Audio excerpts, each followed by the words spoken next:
this edition of Sightings, a landmark UFO encounter is witnessed by a plane full of passengers, the flight crew, and members of Argentina's military. I saw blue lights passing very close to the plane. People were very nervous. They didn't know what was happening. This man has trained dogs to smell cancer on humans with near-perfect results. When he hit the spot and he smelled it was the cancers, he put his paw on it and then sat down. Is it a miracle or a medical breakthrough? Psychic Peter James helps unravel a Maryland mansion's haunted past in Sightings' ongoing investigation of the House of Plenty. I think I'm going to communicate with something in this room. And the best evidence yet that UFOs really do exist. You can tone it down all you want, and it's still pretty amazing.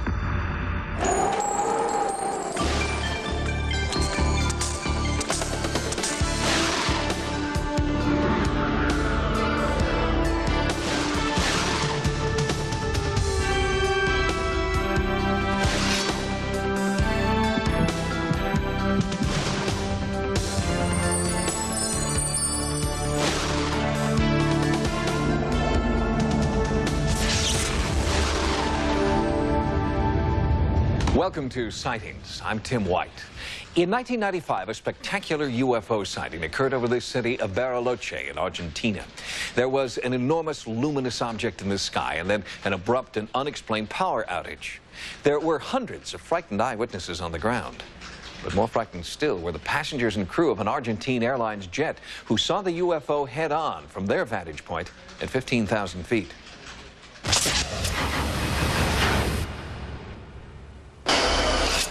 July 31st, Aerolíneas Argentinas Flight 674 is cleared to land at Bariloche Airport.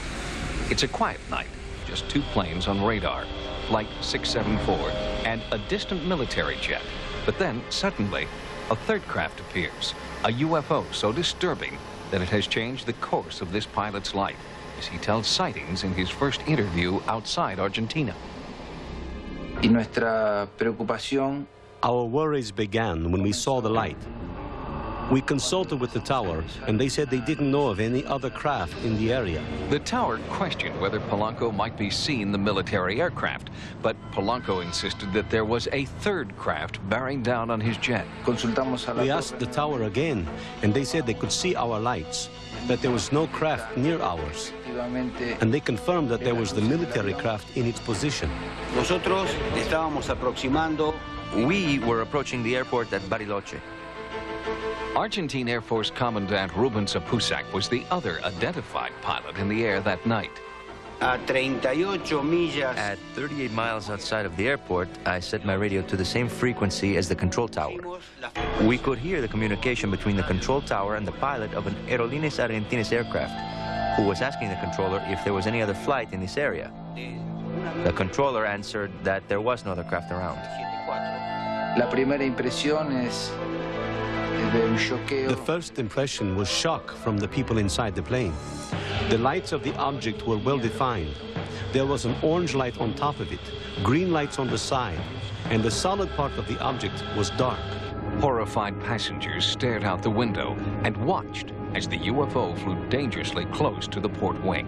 I was looking through the window, and I saw blue lights and orange lights passing very quickly through, very close to the plane. Nuevamente, le dice. We heard the AA pilot saying that there was something flying parallel to them.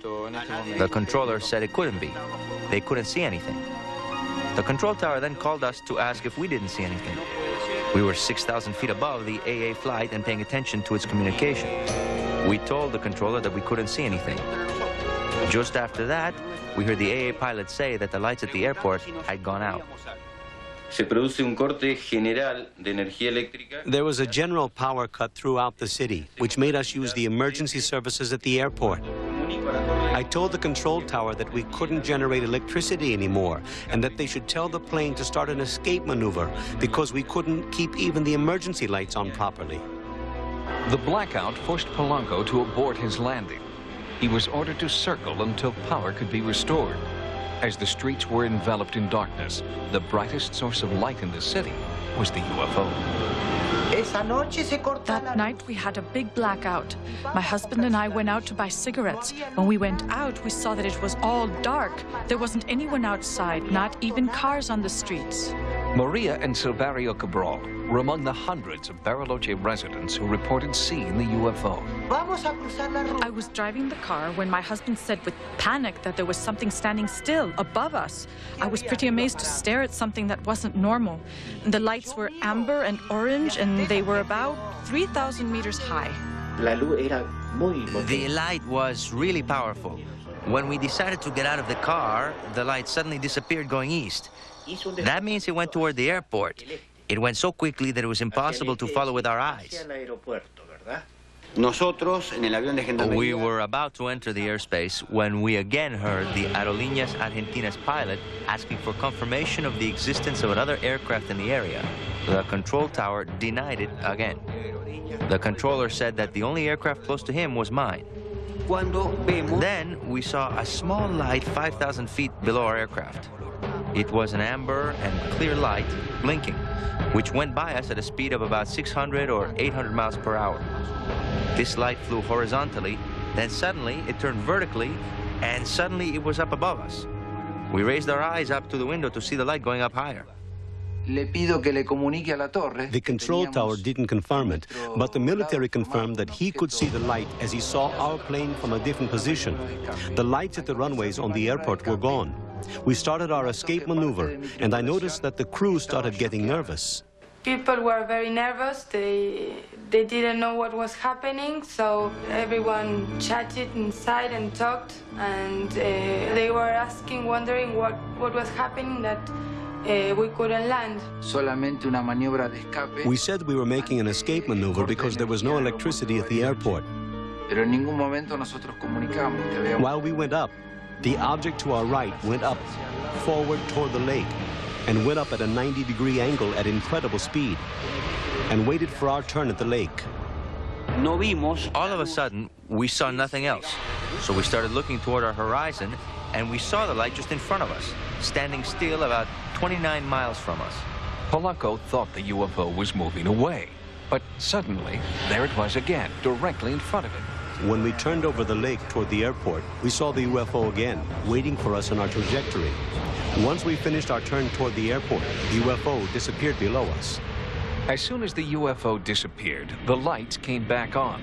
Polanco landed and immediately filed an official report. Fear turned to frustration when the pilot tried to follow up with airport investigators. We were approached by the airport director, who asked me for the report of what had happened. He had to take it to the authorities.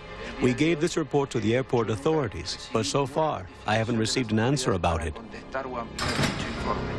With the civil investigation going nowhere, Polanco turned to the military. An official investigation was denied by the Air Force. But after 2 months, I was approached by a Defense Ministry Department official. He wrote a report, but I haven't received a copy. Fellow pilots warned him to let the incident drop. But Polanco believes that finding the truth is more important than just one man's career. I decided not to keep quiet about it. So I decided to let the public know what happened that night. I would like to know what it was, since the light was flying in a very strange way. It didn't fly like a normal plane. I started to ask myself questions, but there are questions for which one has no answer.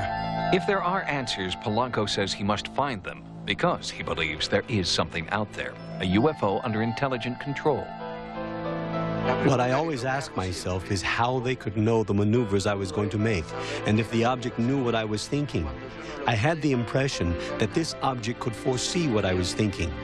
This is an experience that has changed me for the rest of my life. Jorge Polanco believes that there may be more repercussions from his employer and his friends as a result of this broadcast. But Polanco has told Sightings that he must continue to search for an answer to his UFO encounter, no matter what the cost. Next, man's best friend in the fight against cancer.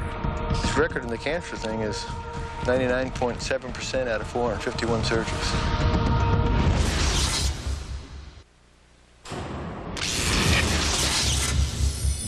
It's a scientific fact that dogs can hear and smell things that we cannot, and they put these hypersenses to work for the good of humankind. After an earthquake, certain dogs can sniff out human survivors trapped under tons of rubble. Some dogs can track the scent of a missing child or a wanted man. And there is growing evidence that some dogs can save lives in yet another way. They can sniff out cancer.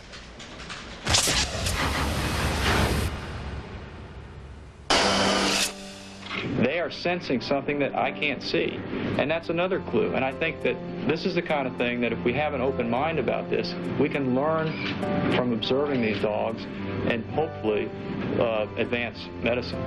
It all started in Tallahassee, Florida in 1993 with a hunch. Dermatologist Dr. Armand Cognetta heard a report about a search dog that had sniffed out a body at the bottom of a lake.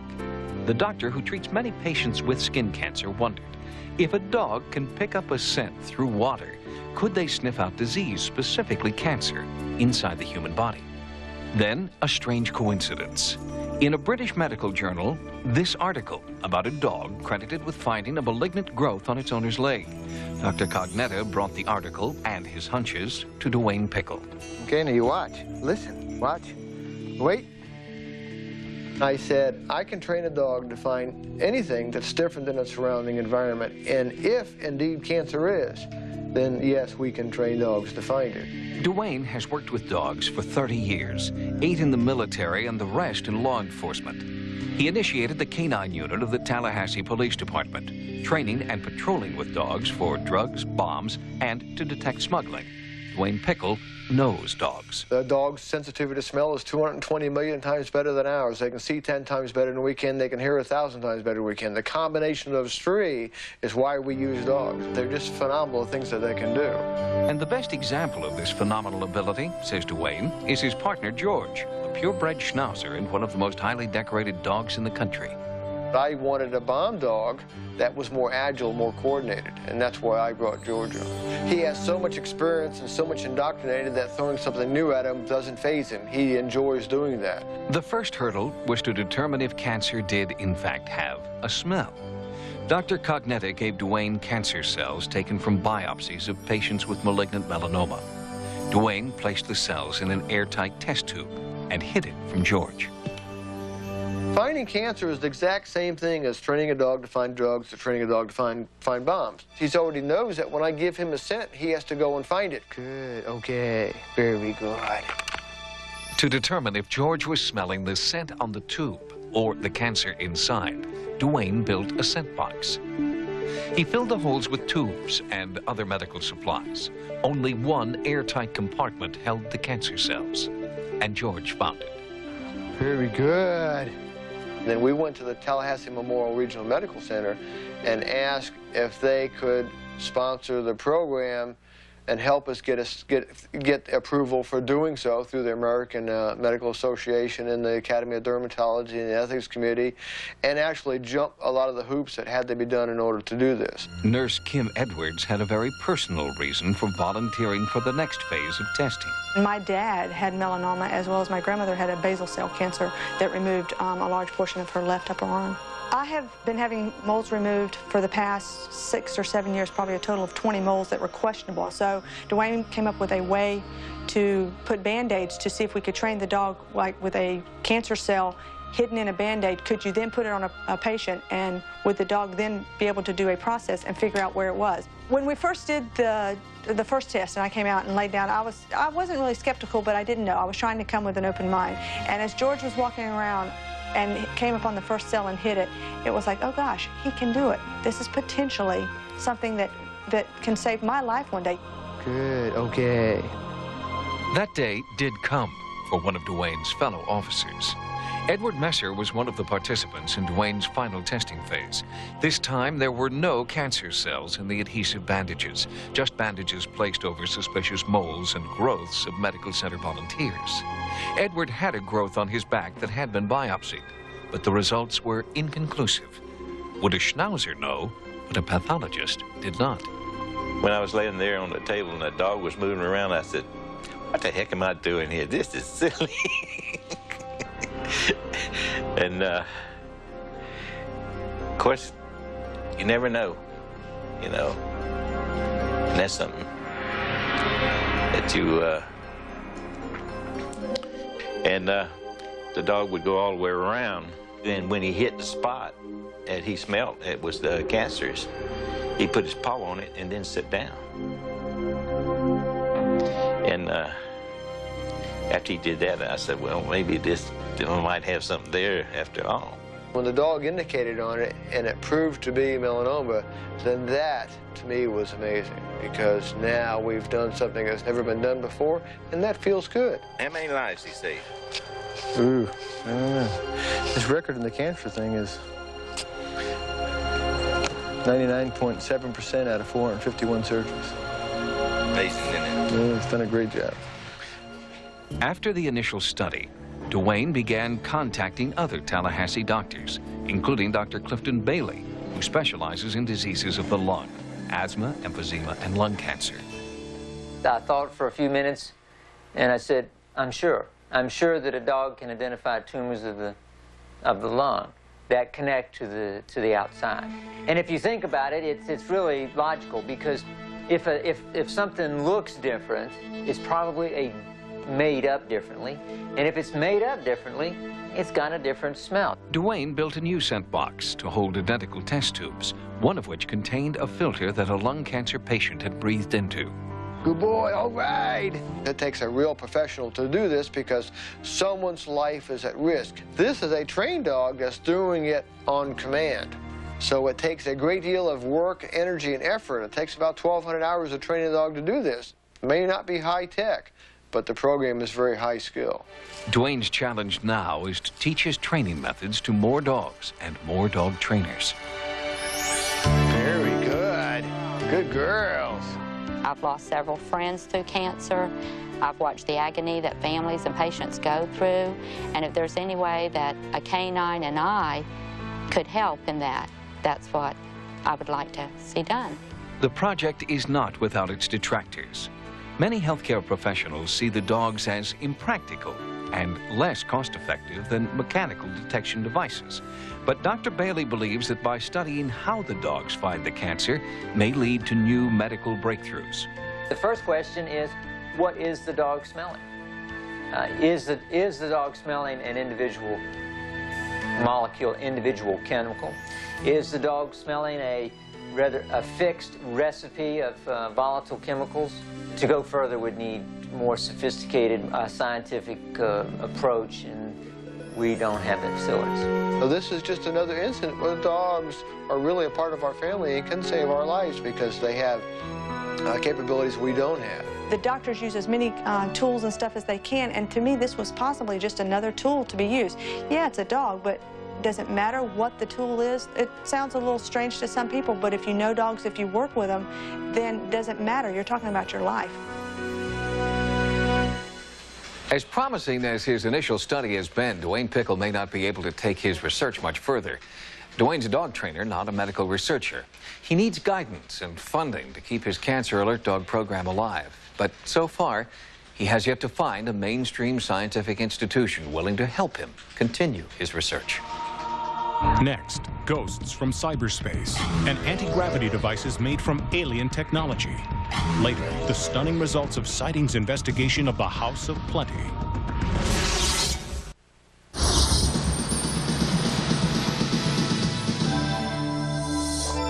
Here are some of the stories Sightings is following in the news.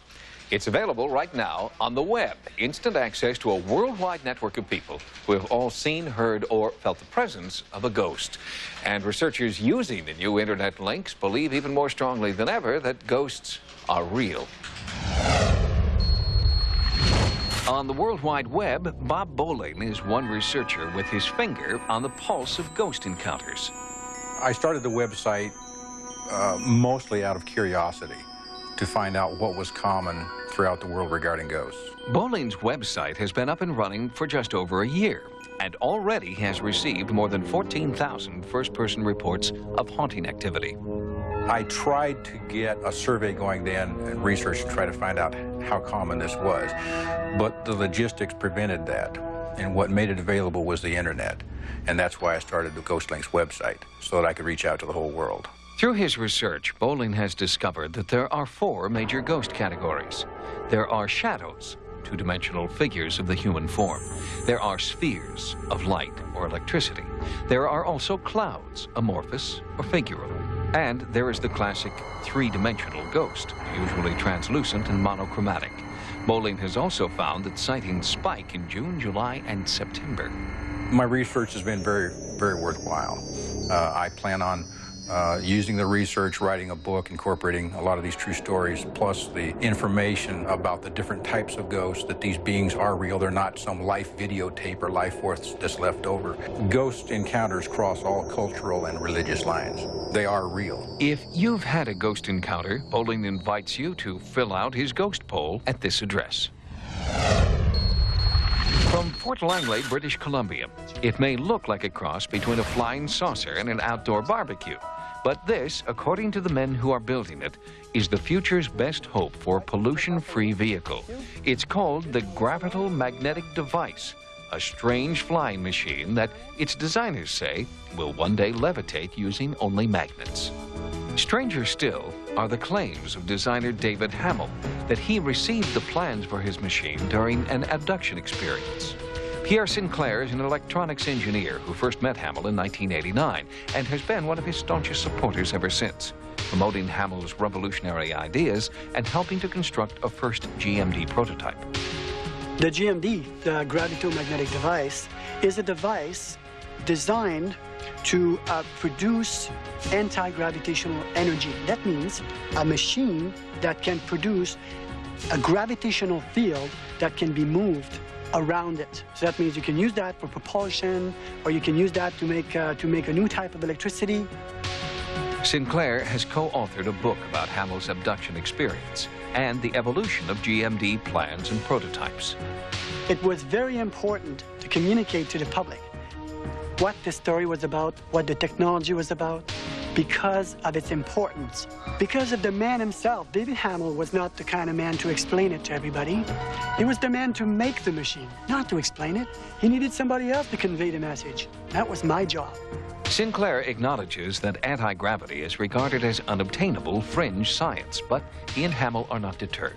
My long-term hopes for the GMD are that someone, somewhere, will pick on this technology and bring it about so that this technology becomes about that we can clean the earth of all this pollution that we have right now.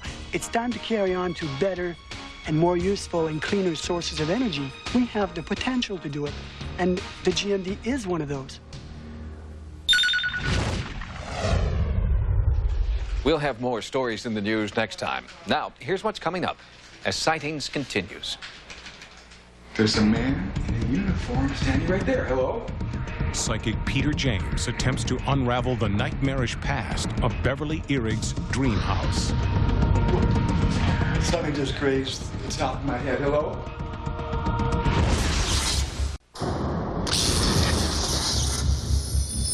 On a past program, we brought you the incredible story of Beverly Irig and her search for a dream house. Literally. Since she was a teenager, Beverly had dreamt about an old house and a man standing on a hill above it. In a bizarre twist of fate, Beverly met a man like the man in her dream, and he owned a house identical to the one she'd been dreaming about. So the question is, was Beverly really dreaming or remembering?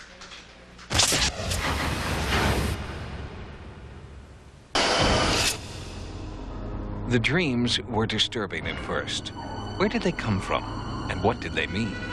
Beverly worried that she was going crazy until she moved into the real-life house that matched her visions, and her family began seeing the same apparitions that had haunted her since childhood. Our first sightings investigation answered the how and when of the haunting here when we found measurable pockets of anomalous energy, but the why remains a mystery. Why are Beverly, this house, and these ghosts bound together in dream and reality? Clinical hypnotherapist Barbara Lane believes she may have discovered an answer. Just listening to the sound of my voice, and your eyelids are getting heavier and heavier, harder and harder to keep them open. And now just close your eyes, and just listen to the sound of my voice. What's your name?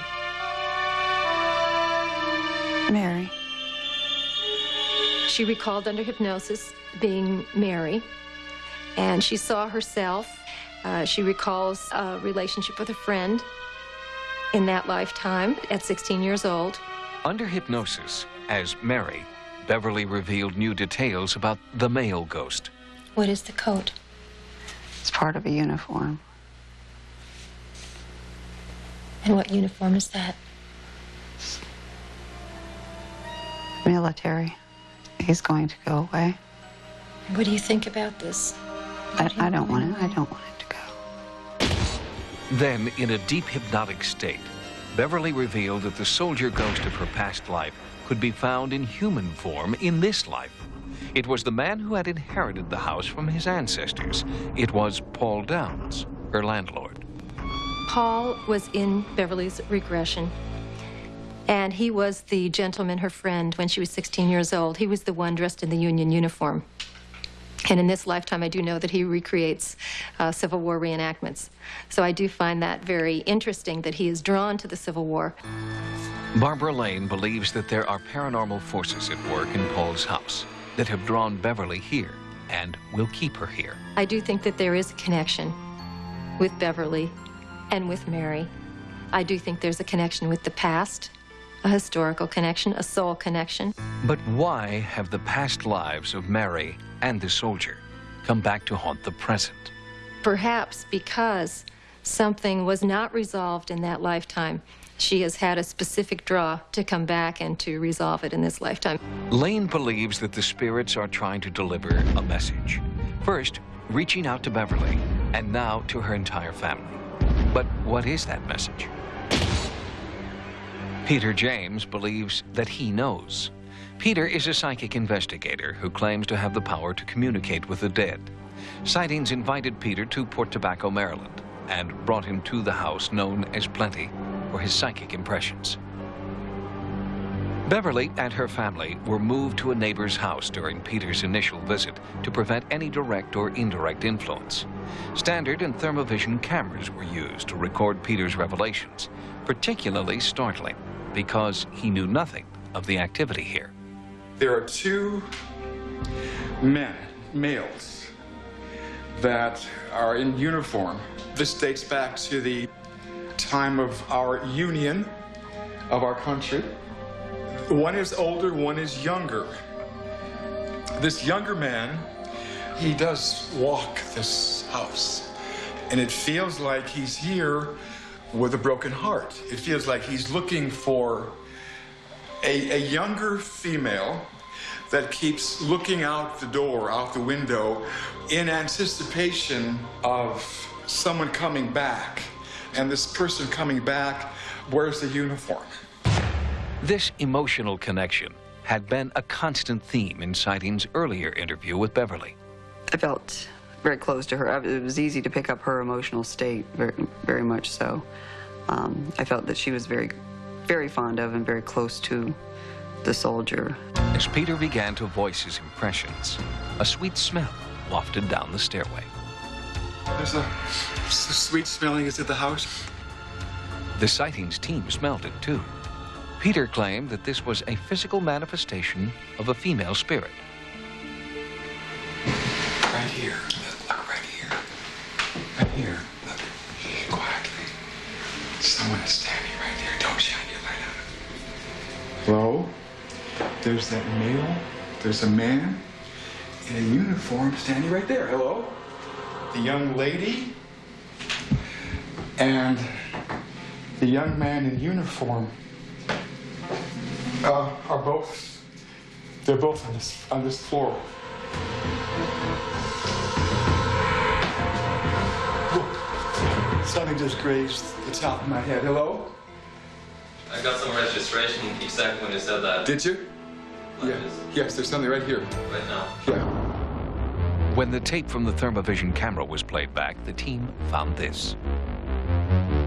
An unexplained wave of cold on the stairway, visible on thermovision despite the fact that all the doors and windows in the house were closed.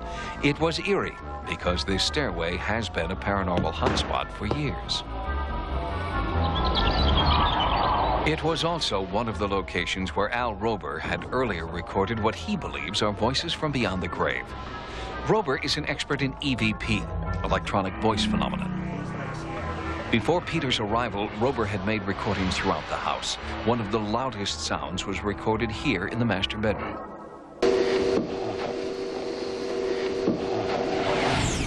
It was the same bedroom where Peter had one of his strongest psychic hits. Someone died in this room. Peter did not know that this is the room where Carmel Bender, who had lived here in the 50s, had seen a mysterious apparition. Nor did he know that her grandmother had died here under suspicious circumstances. Her death was kind of a mystery because we don't really know if she fell and hit her head. When Peter went into the bathroom where Carmel's grandmother had supposedly hit her head on the tub, he had a disturbing vision. I get a sense here that someone contemplated suicide in this room. Then he moved into the room where Mary had been seen most often, and there his impressions moved further back in time.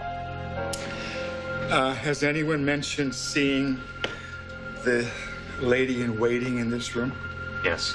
Yeah, because feels like this was her room. Clairaudiently, I hear her sobbing, almost hysterically, because it feels like she's received the news that her beau is not coming back. I felt she had a strong attachment to looking out the window. It was easy for me to understand how she was feeling, the sadness, the looking, the searching for someone, something. I think her name begins with an M. Peter sensed a connection between this spirit and Beverly. We agreed to bring Peter and the earrings together at this point so Peter could attempt a spirit communication. I'd like to come back to this room later because I think I'm going to communicate with someone in this room. I think we're going to have a little action in this room, guys. Remember, Peter James had no information about the investigations that had come before. He'd never met Beverly, nor anyone in Port Tobacco for that matter. And Peter had no knowledge of Beverly's past life memories of Mary and her soldier beau. But Peter James had somehow seen it all. And in a moment, we'll have the revealing conclusion of Peter's investigation. Next. Cool, yeah. She's here. Mary? Will contact with the House of Plenty's past resolve its many mysteries?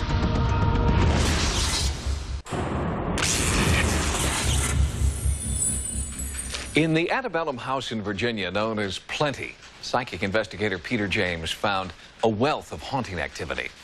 He identified the spirits of a slave, a soldier, and a grieving woman named Mary. It was only after this initial survey that Peter was allowed to meet Beverly Ehrich and hear her amazing confirmation of his psychic visions.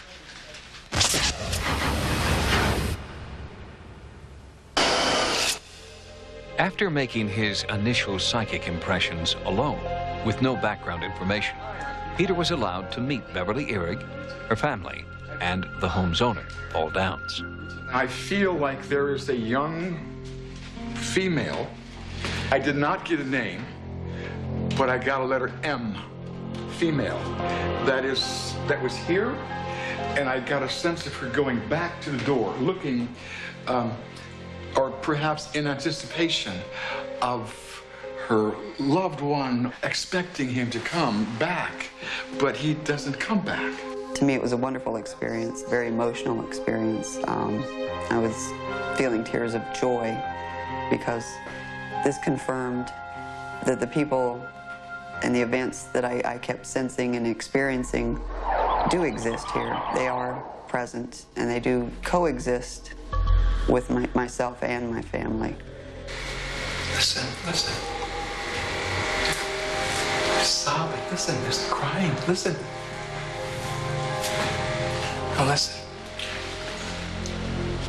Hello? Communicate with me. When Peter came up, we were going up the stairs, he asked to have Mary make herself known to us. And then he said, give us something that we can all identify with, and the scent of her cologne, her perfume, became overwhelming. He called down the spirit of Mary and to introduce me to the scent that I've been smelling here for years. I just never put two and two together. In the master bedroom where Peter had previously sensed the mysterious death of Evangeline Gardner, Peter had another hit. Do you know if medical people met here regularly? A doctor lived here. A doctor lived here, okay. Okay, that's why I felt medical. In the room where Peter had earlier sensed a female spirit and the letter M, he revealed a name everyone but Peter already knew. Who's here? See now, the M.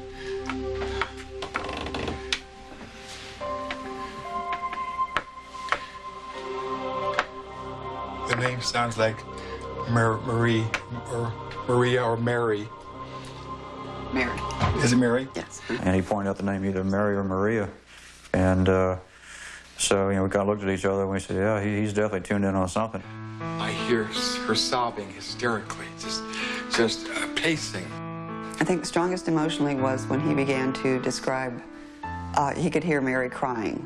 Handle the news that someone is not coming back. It's very sad.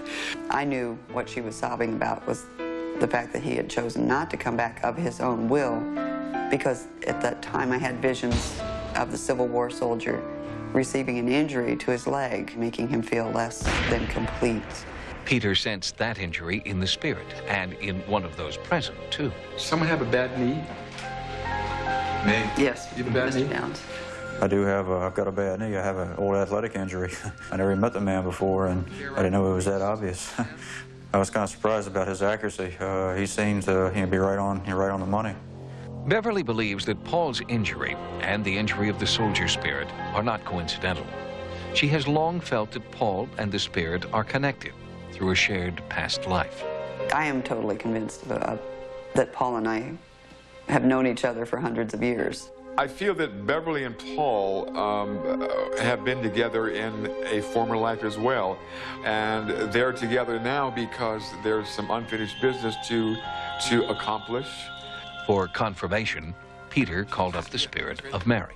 It's cold, yeah. She's here. Mary, make your presence known. Speak to me. Mary. I think that Beverly could have been Mary in a former life.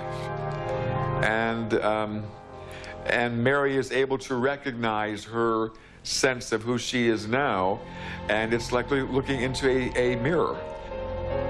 The living factor, the day-to-day life factor of feeling like I'm possibly Mary and vice versa is very easy to accept, especially now. I guess I'd pretty much say I'm pretty much a believer now, just from what I've seen around here, and the fact that I had definite proof of just tying together the presence of Mary as well as the cologne or the fragrance, which is something that I've had for years. I just never paid any mind to it. Beverly feels right at home here, as she did many, many years ago, I believe, in a former life. When she arrived here the first time, she felt at ease and very much at home. Since all of this has been brought to light now more favorably from her perspective, that she's going to feel more at ease, and she'll be able to better cohabitate with the spirits that are in the house. I think that we're going to move forward here at Plenty, continue to coexist. It's just a wonderful experience to know that I have reference several hundred years ago to draw from, to continue into the future. Having the past come back to haunt you is something a lot of people dread, especially politicians.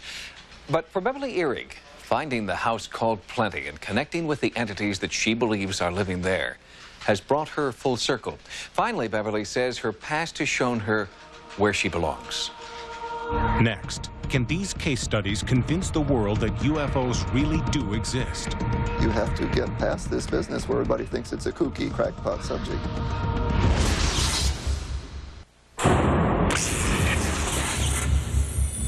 It's not available to the public, but there is a report that's generating a tremendous amount of excitement within the international UFO community.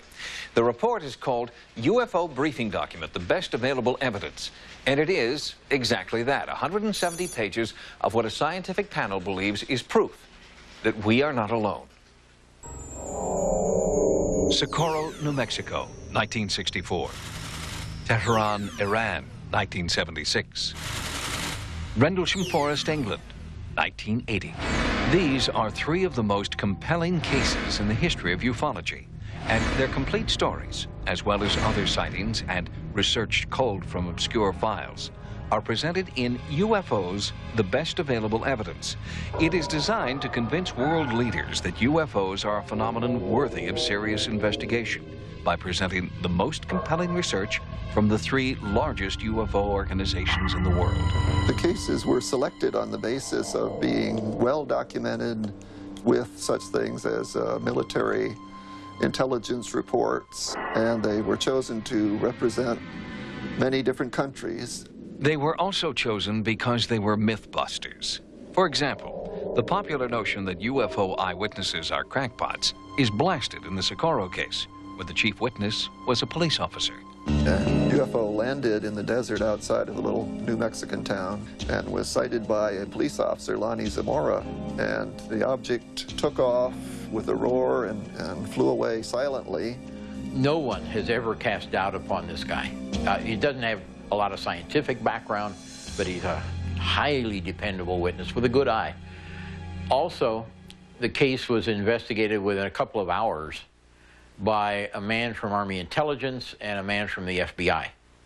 They were highly impressed by him. An encounter between a UFO and Iran's Air Force dispels the myth that UFOs are aircraft misidentified by the public. They sent an F-4 Phantom jet to chase after it. The pilot made contact. He armed a missile on instructions from the base and was about to shoot this thing, whereupon the whole missile panel electronics went dead. This pilot turned back to base. They sent a second F-4. Same thing happened. He tried to arm a missile. The panel went dead. UFOs have, throughout the years, shown a capability to cause electromagnetic effects, and they seem to be able to understand what a weapon is. The explanation that these are secret weapons of earthly origin does not explain the Bentwaters incident. The sightings in Bentwaters, England, during December of 1980, very significant cases because they involve numerous military witnesses, including the deputy base commander. He personally saw things flying around the sky. He personally saw light beams coming down in the vicinity of the atomic weapons storage area. Most things people report as UFOs are explainable, but there's a hardcore of sightings, such as the ones in the best available evidence, that simply cannot be explained by any known means. And these have convinced me that they are not terrestrial. You have to get past this business where everybody thinks it's a kooky, crackpot subject. We're not talking about Elvis is alive and living on Mars. We're talking about geometrical, metallic-appearing, craft-like objects that are flying around the atmosphere and have been reported by, for example, by military pilots from perhaps 15 different countries around the world. The document's authors know the world won't beat a path to their door, but they hope this will be a start. I think the best thing that could happen from this project is that world leaders would begin to treat this seriously and band together to get something accomplished and get past the low level of dialogue that exists and the stereotypes that exist. The stereotypes are terrible. They're totally false. We're dealing with such astounding information here that you can tone it down all you want and it's still pretty amazing. In the past, Sightings has investigated many of the incidents reviewed in the best available evidence. And an investigation is ongoing right now to unravel one of the greatest enigmas of World War II. Foo Fighters, on a future broadcast. The UFO briefing document is not available to the general public, but Richard Hall and Don Berliner have prepared an executive summary of the report. It is available from the Fund for UFO Research in Mount Rainier, Maryland, or through the Fund's website. If you've had a paranormal experience, please write to us at Sightings. Sightings can also be contacted at America Online at keyword Sightings. Download images, sounds, and QuickTime clips from Sightings episodes. On the internet, access information about sightings and the paranormal at sci-fi.com/sightings. Until next time, remember, No mystery is closed to an open mind. For Sightings, I'm Tim White. Next on Sci-Fi, Dark Shadows. On the next Chronicle. It was just a fish. Moby Dick was just a fish. He's got gills and everything. Well, that's weird. Weird is good. We like weird. Sci-Fi's The Chronicle, tomorrow at 7 p.m. on Sci-Fi.